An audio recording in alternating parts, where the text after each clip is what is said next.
সৎভাবে জীবনযাপন অব্যাহত রেখে আর্থিক সচ্ছলতার আশায় আমি গুলশানে পূর্ব থেকে চলমান ভুবন নামের একটি রেস্টুরেন্ট ক্রয় করি। গুলশানে রেস্টুরেন্ট ভাড়াকে কেন্দ্র করে বিপাকে চিত্রনায়িকা ববি। হত্যাচেষ্টা ও চুরি মামলার আসামিও হয়েছেন তিনি। পাল্টা মামলাও করা হয়েছে এই নায়িকার পক্ষে। সোমবার সংবাদ সম্মেলনে ববি জানিয়েছিলেন, রেস্টুরেন্ট দখল করে মালামাল লুট করে তার লোকজনদের মারধর করা হয়। সংবাদ সম্মেলনে ববি অভিযোগ করে বলেন, তাকে ফাঁদে ফেলা হচ্ছে।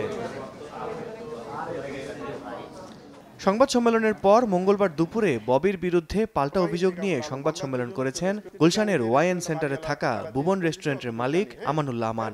রেস্টুরেন্টের বাড়িওয়ালার সাথে বাসার এবং ববি চিত্রনায়িকা ববির কোনো এগ্রিমেন্ট নাই।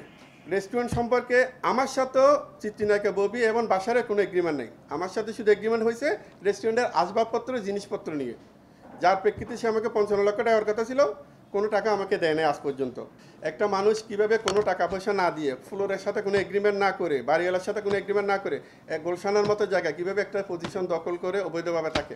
আমান জানান, চুক্তি অনুযায়ী টাকা পরিশোধ না করে প্রতারণার মাধ্যমে রেস্টুরেন্টের চাবি নিয়ে যায় ববির বন্ধু মির্জাবুল বাশার। 10 লাখ টাকার জাল ডকুমেন্ট করেছেন ববি, এমনটাও বলেন আমান। প্রতারণার কৌশল করে আমার থেকে একটা চাবি নাই, বলে আমার পার্টনার চিত্রনায়িকা ববিকে আমি একটু দেখাবো, আপনি আমাকে 1 ঘন্টার জন্য চাবিটা দেন, পরবর্তীতে আমি এসে চাবিটা আপনাকে ফেরত দিব।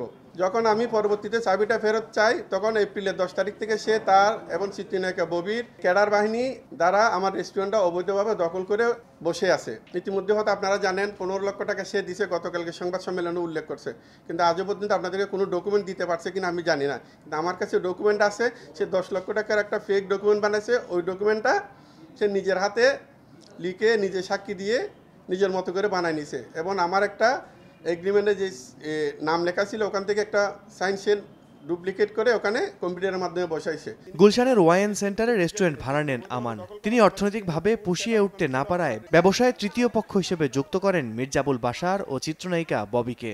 চুক্তি অনুযায়ী টাকা চাওয়া নিয়েই আমানের সাথে বাশার ববির দ্বন্দ্ব তৈরি হয়।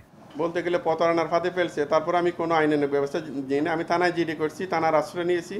আল কাসির, সময় সংবাদ, ঢাকা। কিন্তু মির্জাবুল বাশার এবং ববি কেউ থানাতে যায় নাই। আমরা যখন এসআই পুলিশ যখন টাইম দেয় তখন যায় না, পরবর্তীতে তারা গিয়ে তাদের মতো যায়।